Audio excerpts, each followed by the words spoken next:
Hi friends, welcome to Shri Acharya. ఈ question ఒకసారి observe చేయండి అమ్మా, చాలా important question.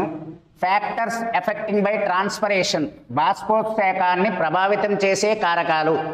So first of all మీరు ఈ క్వశ్చన్ ఐడెంటిఫై చేయడానికి ఎందులో వస్తుందని కూడా డౌట్. ఇది వృక్ష శాస్త్రంలో ఉంటుంది. బాష్పోత్సేకం అంటే వృక్షాల నీటిని ఆవిరి రూపంలో బయటికి పంపించడాన్ని బాష్పోత్సేకం అంటారు. ఈ బాష్పోత్సేకాన్ని ప్రభావితం చేసే కారకాలు ఏవి అని అడిగాడు. ఒకటి లైట్, కాంతి. రెండోది హ్యూమిడిటీ, ఆర్ద్రత. మూడోది విండ్ వెలాసిటీ, గాలి వేగం. నాలుగోది ఆరాధ్య వ్యవహారం అని ఇచ్చారు. సో చూడండి ఒకసారి, కాంతి ఎక్కువగా వస్తే ఉష్ణం ఎక్కువగా వస్తుంది, ఆటోమేటిక్గా వాటర్ ఎక్కువగా బయటికి పోద్ది, కాబట్టి ఈ ఫ్యాక్టర్ ఉంటుంది. రెండోది హ్యూమిడిటీ, ఆర్ద్రత, ఉక్కపోత. హ్యూమిడిటీని మెజర్ చేయడానికి హైగ్రోమీటర్ మనకు ఉపయోగిస్తారు. హ్యూమిడిటీ ఉక్కపోత ఎక్కువగా ఉన్నా సరే వాటర్ ఎక్కువగా బయటికి పోద్ది, కాబట్టి ఇది కూడా అవుతుంది. మూడోది విండ్ వెలాసిటీ, గాలి వేగము. గాలి వేగం ఎక్కువైతే ఎప్పుడైతే ఎక్కువ అవుతుందో గాలిని అంటే వాటర్ అనేది నీటి ఆవిరి రూపంలో ఎక్కువ వెళ్ళడానికి అవకాశం ఉంటుంది. కాబట్టి సో ఆన్సర్ 5 అన్ని.